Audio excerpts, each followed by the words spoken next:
Remember this portion of the story of God as it is written in the book that we love.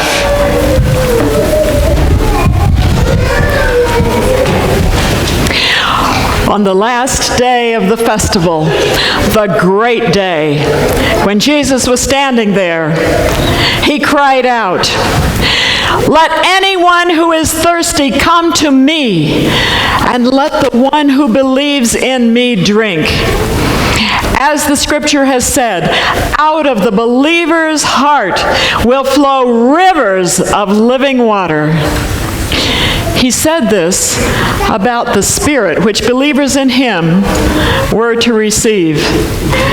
For as yet there was no Spirit, because Jesus was not yet glorified. Come, all you who are thirsty, come to the waters. And you who have no money, come, buy and eat. Come buy wine and milk with no money and no cost. Why spend money on what is not bread, and your labor on what does not satisfy? Listen to me and eat what is good, and your soul will delight in the richest of fare. Give ear and come to me. Hear me, that your soul may live. I will make an everlasting covenant with you, my faithful love, promised to David. Now, when they heard these words, some in the crowd said, "This is the prophet."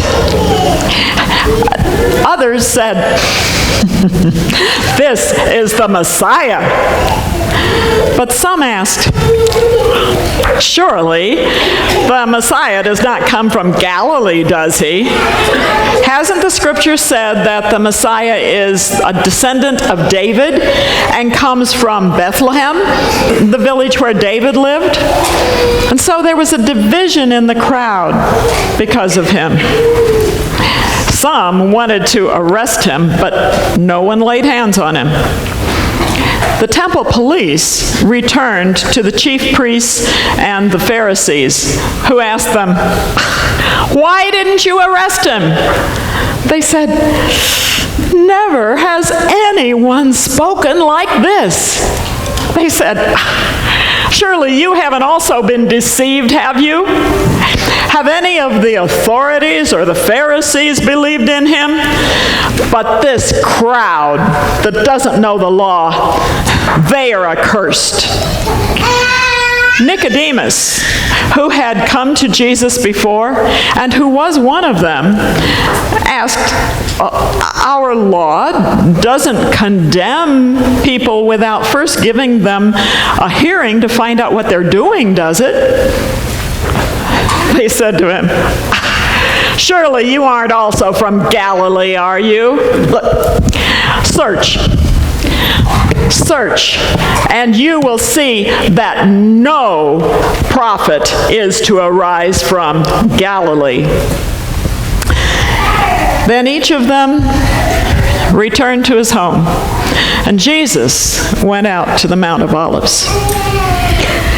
Now each day Jesus was teaching in the temple, and each evening he would go out to spend the night on the hill they called the Mount of Olives. And all the people came early in the morning to hear him at the temple.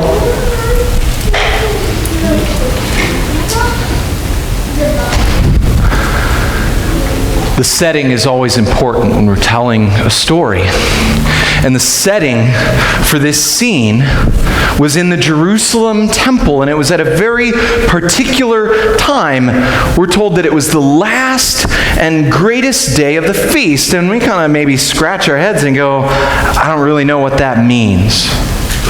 Well, the people who lived this story and kind of knew the culture would have known exactly what that meant. It meant that it was the seventh day of the Feast of Booths, which was a known entity within their culture. Now, if we're to translate it into our modern times, what this Feast of Booths might have looked and felt like to those that participated in it, It could be something like this, summed up like this, okay? Something like a wedding reception mashed up with the Occupy movement, okay? And we're about right there, okay? It's somewhere in that kind of curious place. You're going like, that doesn't help me at all, actually. So it's got all the fanfare and all the like family reunion type of stuff of the wedding, where it's got like all the loved ones converging on one spot and they don't see each other very often. And then it's also got kind of this larger statement that's being made, like the Occupy movement. And there's a whole bunch more people in the streets than there really should be ever.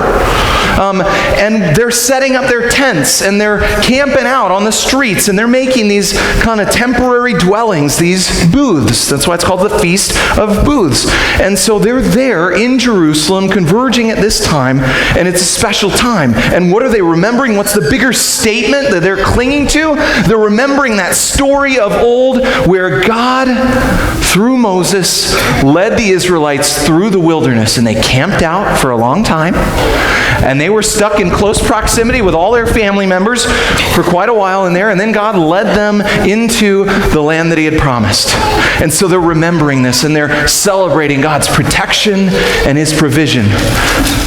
So, there you go. When I say wedding reception and the Occupy movement, that's what I mean. All right, folks? So, now you tracking with me?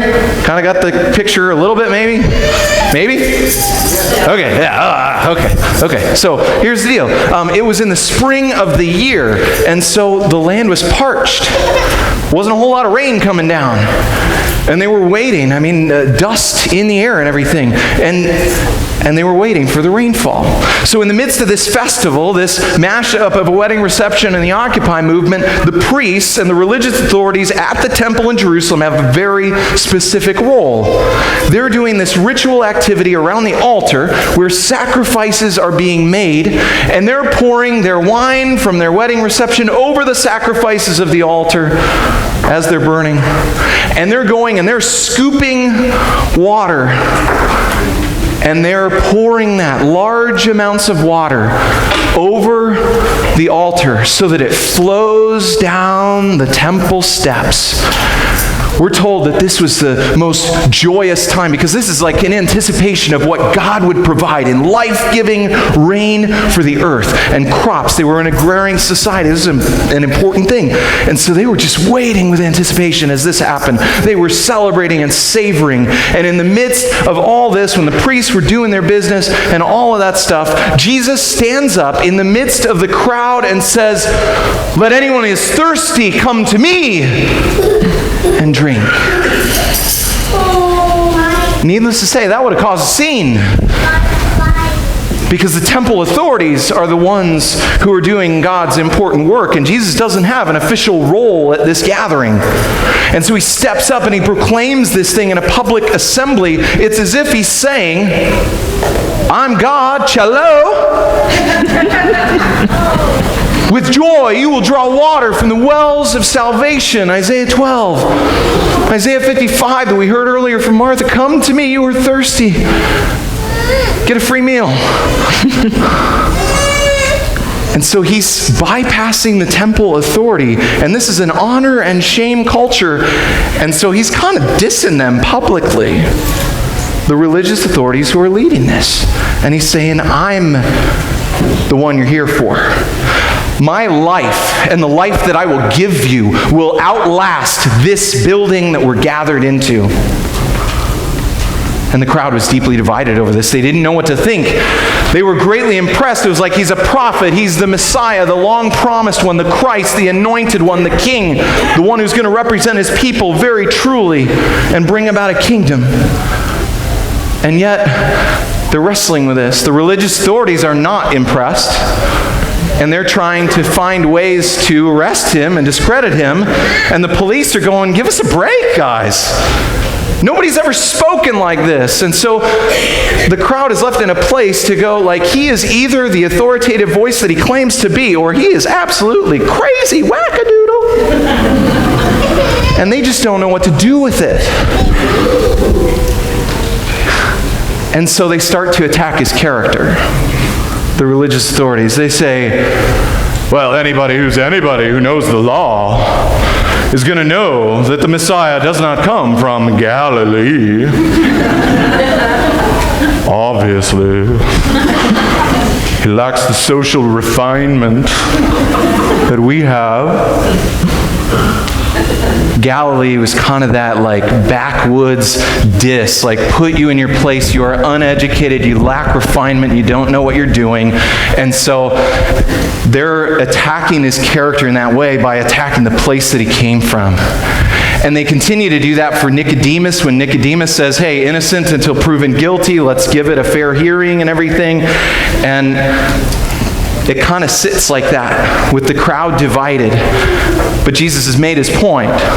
He's shamed the religious authorities publicly, and he's proclaimed effectively, I am God and I can provide. End of round one.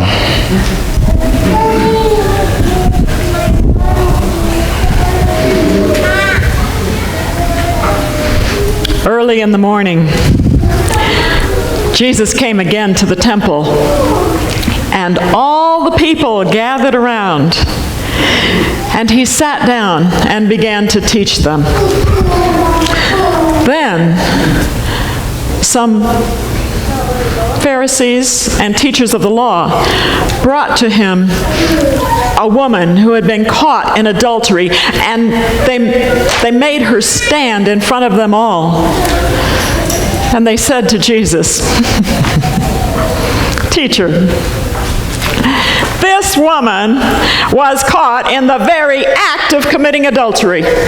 Now, in the law, Moses commanded us to stone such women. Now, what do you say? They said this to test him, so that they might have a charge to bring against him. If a man is found sleeping with another man's wife, both the man who slept with her and the woman must die. You must purge the evil from Israel. If a man happens to meet in a town a virgin who is pledged to be married, and he sleeps with her, you shall take both of them to the gate of that town and stone them to death.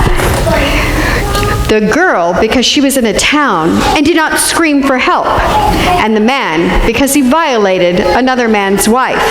You must purge the evil from among you.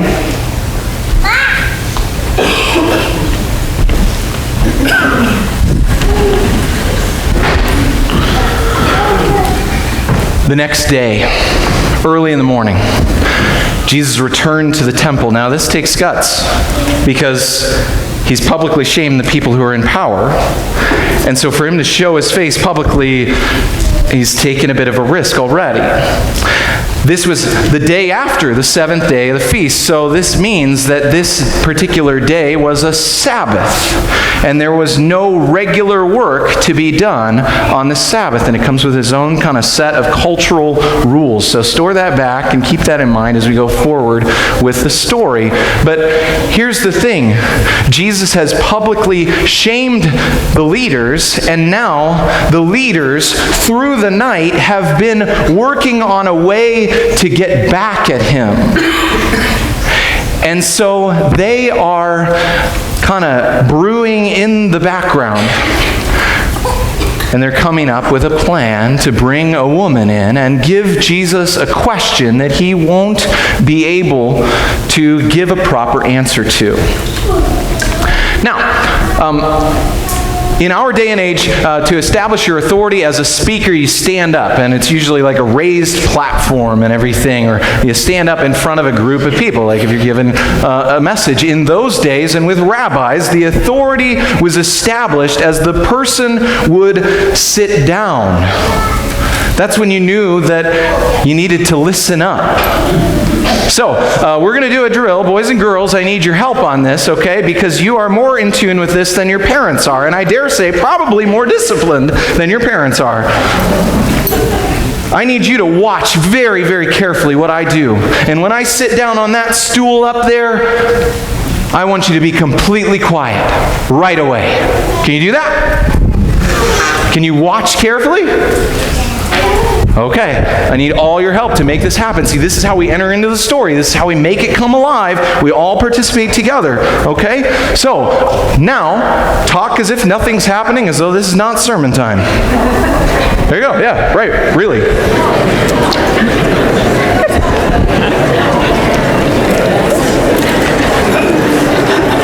So far, so good.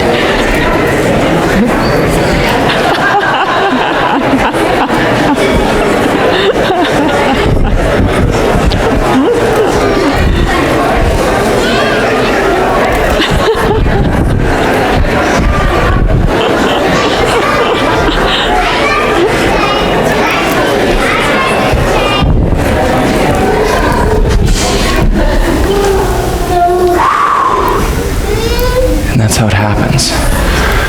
Jesus sits down to teach on the Sabbath day. And everybody is listening to what he's saying. And in that space, the religious leaders come to him. And they come to him with a stump the pastor question. And they're trying to throw him off his game and embarrass him in a public setting or get him to say something that he doesn't want to say. And so it's in the midst of this that they come in and they've brought a woman. This woman, supposedly, has been caught in the act of adultery. Now, parents, I apologize in advance for giving you an opportunity to explain to your kids what adultery is.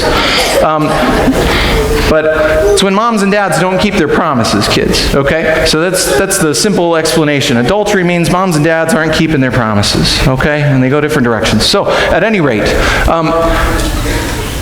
they bring in this woman who's been caught in the act of adultery. And there are a number of questions that arise on account of this detail.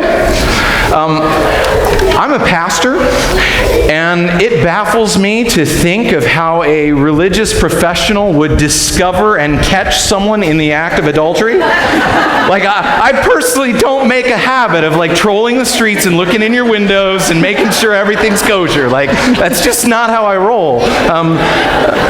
So, like, how did they do this? Like, what went on here? And then secondly, how many people at least does it take to have adultery happen?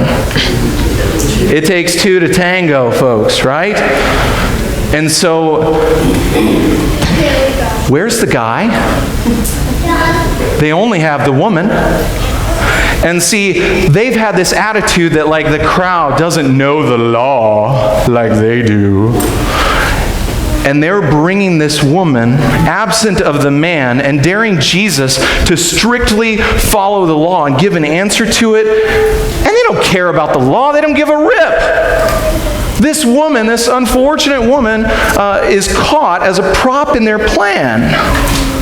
And so they don't care about, perfectly, strictly keeping the law, but they care about publicly humiliating Jesus. And if it takes throwing a woman under the bus to do that, then they're going to do that. They condemn themselves in their action. And so here's this woman and this real-life dilemma, not a what-if kind of thing. And Jesus is posed with the question. Now, the law of Moses clearly says, stone the man and the woman. Execution is the only thing that happens. Now, that might baffle us because it's a different culture than we are presently in. But just bear in mind that their culture highly valued justice in a way that we can probably barely comprehend. Because I would say the premier cultural value that we have is tolerance and love for all and acceptance and this kind of stuff. And so it's very, very different. And so, needless to say, the people in the crowd, and you can do this with me, they're starting to pick up their stones. Because this is a participatory exercise. This is a community judgment that takes place.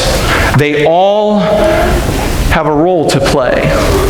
And so they pick up their stones and they're ready. Now, it's against the law for the Jews to carry out execution apart from the Roman rule. And the thing that the text doesn't tell us, but history tells us through Josephus, is that at the temple, at the festivals, there is always an armed guard. Because there are so many people there and the crowds can so easily get out of hand. And so they are watching with eagle eye what's going to happen. And so as people are holding these stones, it's under Roman surveillance. What's Jesus going to do? What's going to happen? Jesus bent down and began to write with his finger on the ground. When they kept on questioning him, he straightened up and said, "Let anyone among you who is without sin be the first to throw a stone at her." Again, he bent down and wrote on the ground. Woe to you, teachers of the law and Pharisees! You hypocrites! You give a tenth of your spices, mint and dill and cumin, but you have neglected the more important matters of the law, justice and mercy and faithfulness. You should have practiced the latter without neglecting the former. You blind guides! You strain out a gnat, but you swallow a camel. You therefore have no excuse, you who pass judgment on someone else. For at whatever point you pass judgment on the other, you are condemning yourself. For you who pass judgment do the same things. Why do you look at the speck of sawdust in your brother's eye and pay no attention to the plank that is in your eye? How can you say to your brother, "Brother, let me take that speck from your eye," when you fail to notice the plank that is in your eye? First, take the plank out of your eye, then you will see clearly to remove the speck from your brother's eye. When they heard these words, they began to go away, one by one, beginning with the eldest. And Jesus was left alone with the woman standing before him. For there is no one righteous on the earth who does what is right and never sins. We all, like sheep, have gone astray. Each of us has turned to his own way.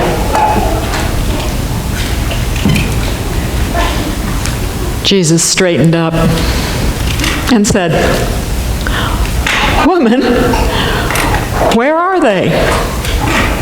Has no one condemned you?" She said, "No one, sir." Jesus said, "I don't condemn you either." For God did not send his Son into the world to condemn the world, but rather to save it through him. But he was pierced for our transgressions. He was crushed for our iniquities. And the punishment that brought us peace was laid upon him, and by his wounds we are healed. Go your way, and from now on do not sin again. Therefore, her many sins were forgiven, for she loved much. But he who is forgiven little loves little.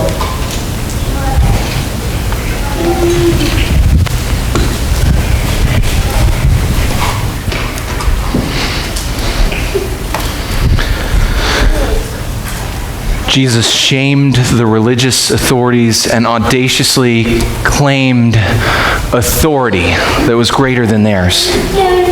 They've presented him a dilemma, a trap, and what is he going to do with this? You see, The religious leaders have imagined that this is an either-or scenario, and they put Jesus intentionally in a tough spot. So here's the thing. On the one hand, they're expecting that Jesus could say, I'm going to strictly adhere to the law of Moses, and this woman must be sentenced to death. She must be stoned here and now. And if he makes a statement or takes a stand like that, then he will surely be arrested, because the Romans don't allow the judicial processes of the Jews to carry on without them and without going through their ways. So in this case, Jesus would surely be arrested by the Romans. On the other hand, they've imagined that Jesus could say, well, you know, guys, the times have changed, and Moses, he was a really nice guy, and I'm a fan. Don't get me wrong, but I think we need to be smart with the times. There are armed guards here, and let's not get carried away. And so he could sidestep the law and then become discredited among his audience. He'd lose the popularity of the people, and he would have to shamefully walk away. Because this is a society that values strict adherence to the law, and not just kind of the stuff that Moses wrote down, but kind of like the whole shebang, like every single marking and letter in all the Bible, the Psalms, the prophets, all of that stuff. And so Jesus can either get arrested or discredited. So the religious leaders think. And they've sized him up. Where was Jesus from? Galilee. Yeah, you got to say it like that. Let's do that together. Galilee. Okay? It's kind of, again, like you're not the sharpest crayon in the box. But here's the thing. It's the Sabbath day, and no regular work can occur on the Sabbath. And a thing that the text won't tell you, but that oral tradition will tell you, is that on the Sabbath you are not allowed to write anything. You're not allowed to write anything down. But you are allowed to write in the sand, because it makes no permanent mark. So what's Jesus doing when he leans over and he puts his finger in the sand and he makes a mark? What does he do? Well, if we're looking for an American superhero Jesus, then he's going to look something like the Passion of the Christ portrayed. Like, he's going to be like stepping up and going, "You shall not cross." But see, if you do that, then you're not paying attention to the nuances of the law. We're not looking for a 21st century American superhero Jesus. He's a first century Jewish rabbi. He's got a different walk to make. So what does he do as he bends down into the sand and he moves his finger around? We don't know. I mean, that's the reality. We don't know. Text doesn't say. We don't really have a solid foundation, but we can have some holy speculation around it. What did he do? He might have leaned down and written her sentence. This is what needs to happen. Execution. Death. The crowd is getting ready. They're getting their stones and they're holding them up.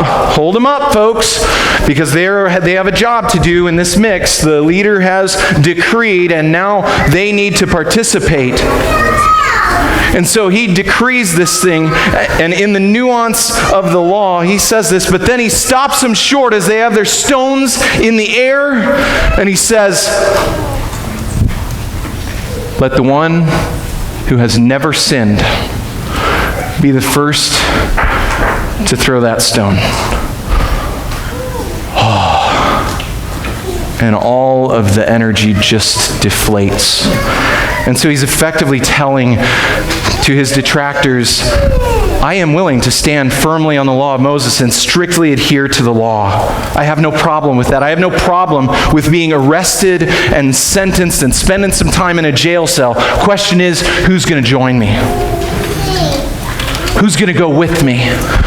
Who's going to dare to presume and make a statement that they're without sin and kind of stand with me?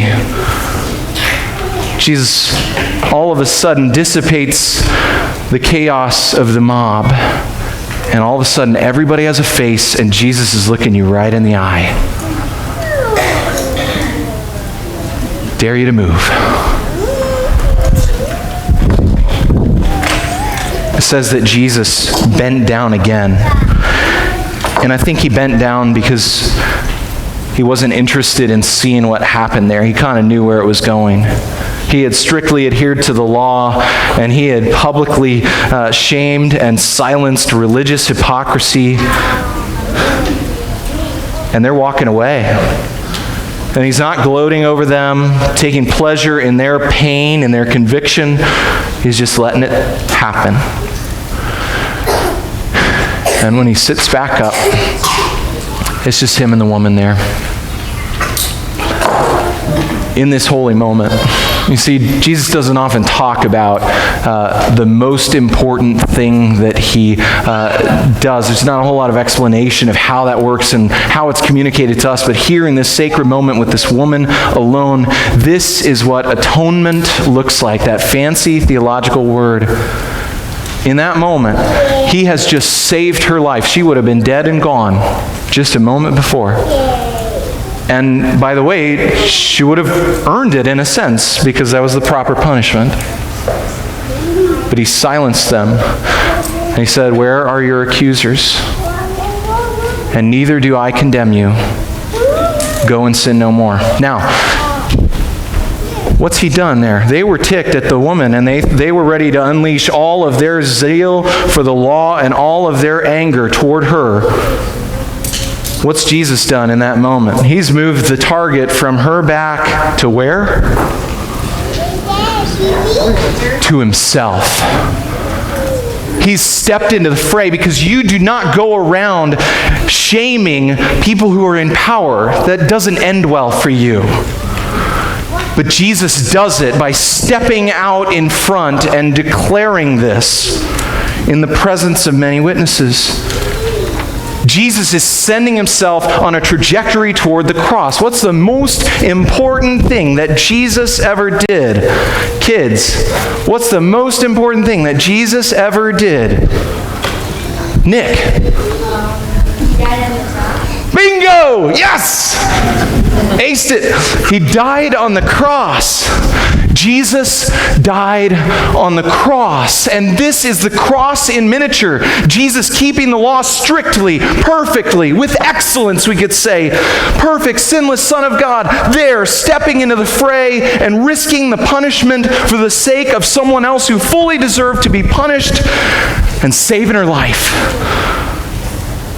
She's been given not a gift of cheap grace, but of costly love, because this is going to end up sending him to the cross. This and many other encounters like this. This is what Jesus does. He doesn't throw other people under the bus, but he's a protector. He's a provider. This is a guy worth seeking to follow, seeking to look like in your life. This is a man worth listening to when he sits down to talk to you and speak into your life. This Jesus is amazing. And I pray that you will see that continually in your life. So, he says to her, "Go and sin no more." And his commission is the same for you and me. He has silenced religious hypocrisy wherever it can be found. He has strictly adhered to the law in a way that has such nuance and balance and brilliance. And he has shown costly love, because that's just how Jesus rolls. Amen? Amen.